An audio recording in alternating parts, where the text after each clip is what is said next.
Fried rice বানানোর জন্য প্রথমে ৩০০ গ্রাম বাসমতি চাল আমি খুব ভালোভাবে ধুয়ে পরিষ্কার করে নিলাম। আমি কিন্তু চালটাকে ভিজিয়ে রাখবো না। এবার সরাসরি একটা পাত্রে ভাত হতে বসিয়ে দেব। এর সঙ্গে আমি বেশ কিছুটা পরিমাণে নুন দিয়ে দিয়েছি।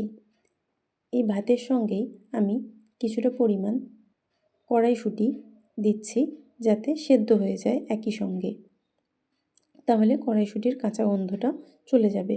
সঙ্গে কিছুটা পরিমাণ ভিনিগারও আমি দিলাম, ১ চামচ মতো। ভাতটা যখন 90% হয়ে যাবে তখন নামিয়ে ফ্যান ঝেড়ে নেব। এরই মধ্যে আমি প্রয়োজনীয় সমস্ত কিছু জোগাড় করে নিয়েছি। এবার ফ্রাইড রাইস বানানোর পালা। তার জন্য প্রথমেই যেটা করতে হবে, কড়া গরম করে তার মধ্যে পরিমাণ মতো ঘি দিয়ে দেব। এরপর এর মধ্যে দিয়ে দিচ্ছি ড্রাই ফ্রুটসগুলো, মানে কাজু কিশমিশ দিয়ে সামান্য ভেজে তুলে রাখবো। এরপর এরই মধ্যে দিয়ে দিচ্ছি বিভিন্ন রকম ভেজিটেবলস, শীতকালীন ভেজিটেবলস, যেমন আমি দিয়েছি ক্যাপসিকাম, গাজর, আমি একটু কাঁচা লঙ্কাও দিয়েছি।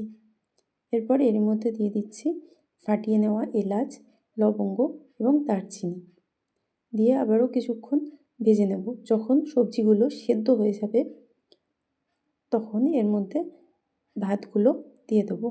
এই সেদ্ধ করে নেওয়া ভাতটা একটু ভালোভাবে ছড়িয়ে দিয়ে খুব ভালোভাবে মিশিয়ে নেব ভেজিটেবলসের সঙ্গে। সঙ্গে কাজু কিশমিশ ভাজাটাও দিয়ে দেব। আর দিয়ে দিচ্ছি চিনি, দিয়ে ভালোভাবে মিশিয়ে নামিয়ে নিলেই রেডি ফ্রাইড রাইস।